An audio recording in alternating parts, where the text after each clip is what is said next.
কি কি বলছো? কবর, আমরা মারা যাব তখন আমাদেরকে কবর দিয়ে দেবে, তখন মাটি দিয়ে দেবে। হ্যাঁ, মাটি দিয়ে দেবে, তখন আমাদেরকে ফেরেশতারা এসে কি শোধাবে বলো তো? যখন আমাদেরকে মাটি দিয়ে দেবে তখন আমাদেরকে জিজ্ঞাসা করবে, তখন ফেরেশতা আসবে। তারপর ফেরেশতা আসার পরে আমাদেরকে বলবে যে মান রাব্বুকা, মান তোমার রাব্বুকা। তোমার রব কে? হ্যাঁ। আল্লাহ। তখন আমরা বলবো আল্লাহ। আমাদের রব আল্লাহ। তারপর 3টে প্রশ্ন করবে। হ্যাঁ, তার মধ্যে একটা প্রশ্ন এটা হয়ে গেল। তারপরের প্রশ্ন হচ্ছে দ্বিতীয়, মান দিনুকা। তখন তোমার রব, তোমার দিন কি? ইসলাম। হ্যাঁ, বা এই তো তুমি পারছো। তারপরে হচ্ছে তৃতীয় প্রশ্ন হবে মান নাবিয়ুকা। আমাদের প্রিয় নবী সাল্লাল্লাহু আলাইহি ওয়াসাল্লাম।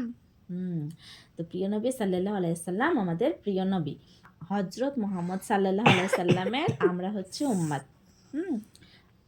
যদি তুমি এই প্রশ্ন 3টের উত্তর দিতে পারো তাহলে তুমি খুব ভালো। আর এই 3টে প্রশ্নের উত্তর কিন্তু সবাই দিতে পারে না। যদি তুমি ভালো কাজ করে থাকো দুনিয়াতে তবে কিন্তু সেই প্রশ্নের উত্তরগুলো দিতে পারবে। কারণ তুমি দিন চিনো, তুমি আল্লাহকে চিনো, তুমি নবী সাল্লাল্লাহু আলাইহি সাল্লামকে চিনো। ঠিক আছে? তাহলে তোমাকে কি করতে হবে? কবরে ভালো থাকতে গেলে এই দুনিয়ায় কি করতে হবে? নামাজ পড়তে হবে। আর কি করতে হবে? 8 বছর ধরে আমি নামাজ পড়বো। হ্যাঁ, ঠিক আছে। এখন থেকে তুমি তো সব জানো, তো তোমাকে এখন থেকে নামাজ ধরতে হবে। ঠিক আছে। আর যে এই প্রশ্নের উত্তর দিতে পারবে না, তো তাকে এই প্রশ্ন করার পর থেকে তার কবরে আযাব শুরু হয়ে যাবে। কারণ সে দিন চেনে না, তারপরে সে ঈমান চিনে না, ইসলাম চিনে না, তার জন্য সে এটা দিতে পারেনি, নিজের নবীকে চেনে না, তার জন্য সেই প্রশ্নের উত্তরটা দিতে পারবে না। যদি তুমি আমি নামাজ না পড়ি, এসব কিছু না জানি, তাহলে কোনো দিনও কি হবে না, আমরা এই প্রশ্নের উত্তর দিতে পারবো না। বুঝেছো?